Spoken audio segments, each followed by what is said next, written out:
Hello guys, मैं हूं Sumit. Welcome to our channel. आज हम देखेंगे कि किस तरह से केवीएस मेरिट लिस्ट बनाता है और उसका सिलेक्शन प्रोसेस कैसे कंप्लीट होता है, और ऐसे कैंडिडेट जो कट ऑफ मार्क्स से काफी ज्यादा मार्क्स लेकर आते हैं उसके बावजूद सिलेक्शन नहीं होता, और ऐसे कैंडिडेट जिनके मार्क्स कट ऑफ पर ही हैं उसके बावजूद ही सिलेक्शन लेकर वो उन कैंडिडेट से ऊपर चले जाते हैं जिनके कट ऑफ से 10 से 15 नंबर भी ज्यादा हैं। तो आइए समझते हैं कि ऐसा कैसे होता है। और अगर चैनल पर नए हैं तो प्लीज सब्सक्राइब कर लीजिए, और अगर वीडियो अच्छा लगे तो इसे भी लाइक कर दीजिए। मान लीजिए आपके पास दो कैंडिडेट हैं, कैंडिडेट ए है और कैंडिडेट बी है। रिटन प्लस इंटरव्यू का वेटेज जो केवीएस ने डिसाइड किया है 2023 में वो 70 और 30% का है, यानी रिटन के 70% लगेंगे और इंटरव्यू के आपके 30% लगेंगे।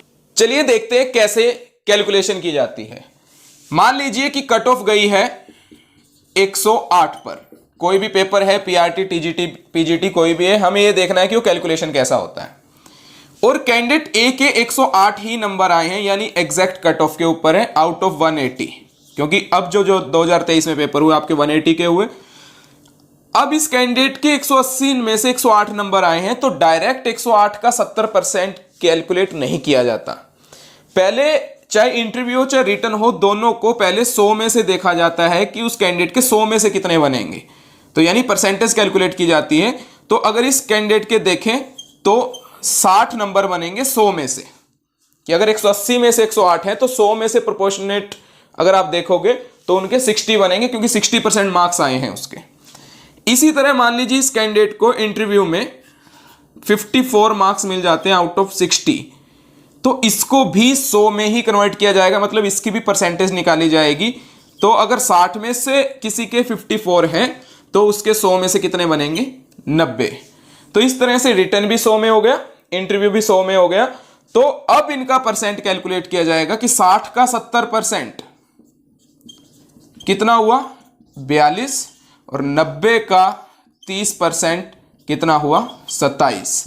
तो इस तरह से इस कैंडिडेट के 42 और 27 कितने मार्क्स बनेंगे, 69। 42 प्लस 27, इसके 69 नंबर आएंगे 100 में से, यानी फाइनल मेरिट में इस बच्चे को, इस कैंडिडेट को 69 मार्क्स मिलेंगे।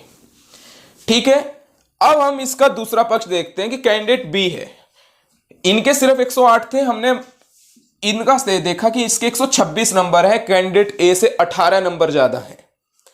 कितने में से, 180 में से। उसी तरह से हम इनका कैलकुलेट करेंगे तो परसेंटेज इनका कितना आया, 70%।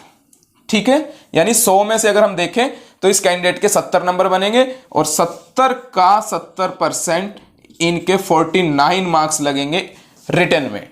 इस कैंडिडेट के 42, इसके 49, बहुत ज्यादा फर्क है, 7 नंबर बहुत ज्यादा होते हैं, क्योंकि सिलेक्शन 0.001 पे भी बच्चों के रुकते हैं। अब देखते हैं इंटरव्यू में। मान लीजिए इस कैंडिडेट को अच्छा स्कोर नहीं मिला और इसको 60 में से सिर्फ 30 ही नंबर मिले, इसका मतलब 50% मार्क्स मिले इसे, क्योंकि हमने उसको 100 में से देखना है। 60 भी 100 बनता है, 180 भी 100 में से बना के ही मार्क्स देखे जाते हैं। अब 50 का 30%, यानी इनके नंबर बने 15, तो इनका टोटल बनेगा 49 प्लस 15, 64, और इस कैंडिडेट के कितने बने थे, 69। तो इसका मतलब ये कैंडिडेट 18 नंबर ज्यादा लेने के बावजूद भी रह जाएगा सिलेक्शन से, और वो भी काफी ज्यादा मार्जिन से, क्योंकि इंटरव्यू में इनके कम मार्क्स लगे हैं। हालांकि देखने में वो 60 नंबर का इंटरव्यू है, क्योंकि दोनों को 100 पे ले जाया जाता है तो वो काफी वेटेज पड़ता है, यानी एक्चुअल मार्क इंटरव्यू ही करता है आपके सिलेक्शन के ऊपर। तो इंटरव्यू को काफी सीरियसली लें। अगर आपका सिलेक्शन रिटर्न में हो जाता है, मतलब आपको कॉल आ जाती है, तो ये श्योर ना हो कि मेरे 5 या 10 नंबर कट ऑफ से ज्यादा है। कैंडिडेट 15-15 नंबर ज्यादा लेकर भी इंटरव्यू में कम मार्क्स पाने के बावजूद रह जाते हैं। तो इंटरव्यू की जम के तैयारी कीजिए। Best of luck, and subscribe our channel and like our video. Thank you very much.